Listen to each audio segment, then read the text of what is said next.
I'm actually pretty shocked.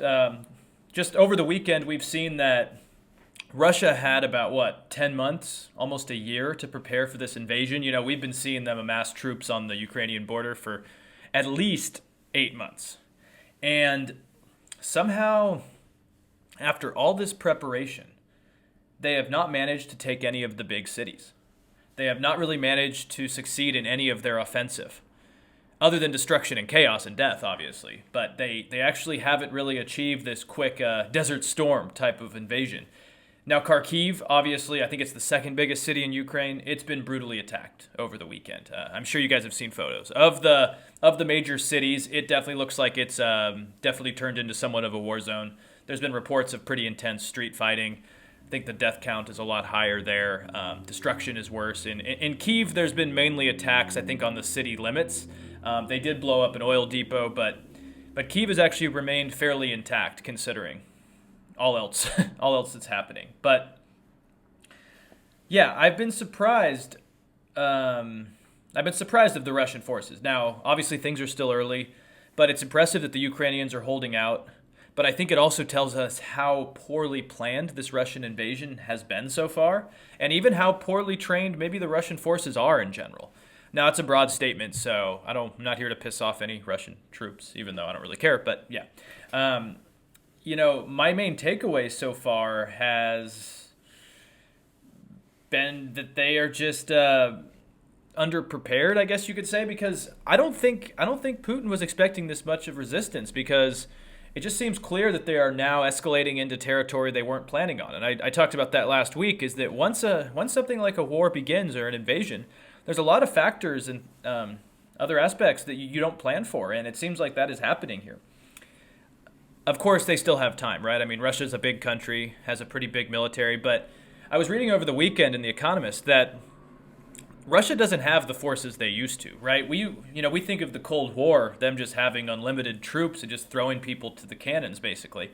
But I believe Russia only has about 900,000 active troops, and if 100, almost 200,000 are already at the border, I mean, they're already starting to diminish their supply. Now, I'll get into the Wagner group later and the Belarusians as well, because I think there's other factors at hand here. But yeah, I think everyone's been a little bit surprised about how poorly prepared Russia seems to be. And hearing that Russia now is calling on Belarus for help doesn't really instill much confidence either, because I don't know very much about the Belarusian forces, but Belarus is basically just kind of a lapdog country to Russia at this point, and I don't see them being the big turning point, let's just say. Now, there are some things a bit concerning involving Putin. First off, he's the type of guy who doesn't apologize, doesn't like to back down. He is now literally between a rock and a hard place here, and he's become a global pariah. Clearly, he's been misled on how easily the Ukrainian people would just turn down, right? And now he's actually asking for help from mini Russia, Belarus. And I think this may show that he's going to become more and more unpredictable and potentially dangerous, and potentially making decisions that could harm more people and escalate the situation. And I'm sure you guys have seen over the last 24 hours, for example, Putin has made that decision to put Russia's deterrence forces, which includes their nuclear arms, on a higher alert. Now, I've read that this has been a common Russian strategy, I guess, over the last few decades, and even as far back into the Cold War, which was escalate to de-escalate. If you think that sounds crazy, that makes two of us, because I don't understand how using, say, anything nuclear or weapons of that size, I don't know how that's going to de-escalate. It would also be, to me, if they used a chemical, even chemical weapons, not even nuclear weapons, but just chemical weapons. I don't know how that's going to de-escalate things, for example, because that would probably be the line where the West would have to get involved. Now, the problem, as a BBC article notes from today, is that there's always the risk as well, like I've kind of mentioned already, the risk of miscalculation. If one side misinterprets the other or events get out of hand. This BBC article also mentions that there's a growing concern that Putin has become isolated and out of touch, with very few of his advisors willing to tell him the truth, which is always a bad call, especially when you have an escalating invasion. You don't want an out-of-touch leader who's not listening to anyone.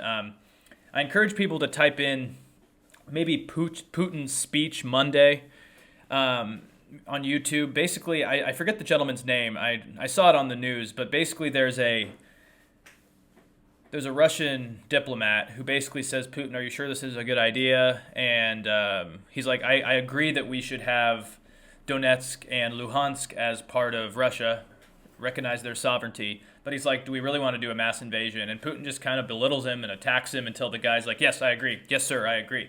I'm paraphrasing it a lot, but it just shows how if you don't if you don't agree with Putin, you're either ridiculed or probably kicked out. So I'm sure as he gets crazier and probably more desperate, there's going to be more of just loyalty and no discourse, and it's usually not a good sign. So as of now, I mean, obviously, Putin's threat of a higher nuclear deterrence, I don't like everything I've seen.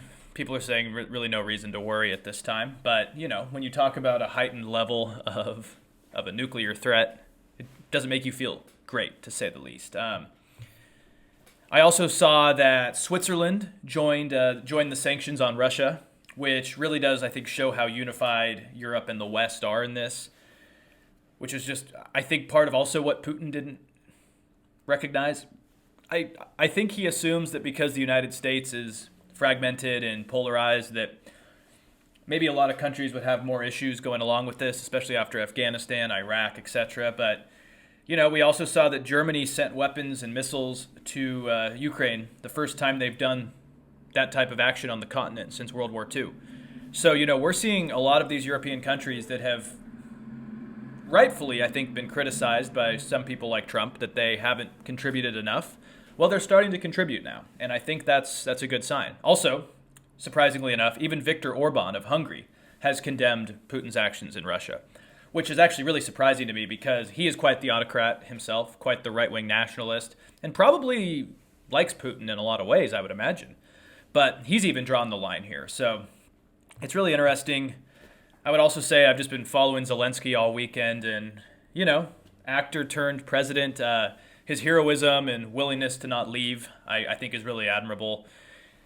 Again, I just hope he's fine and stays safe, but he's almost the perfect outsider who grew out of this Crimean era of growing nationalism in Ukraine, and he's kind of harnessed it in a good way, It's kind of a nice story through all of this, so I just hope he stays safe.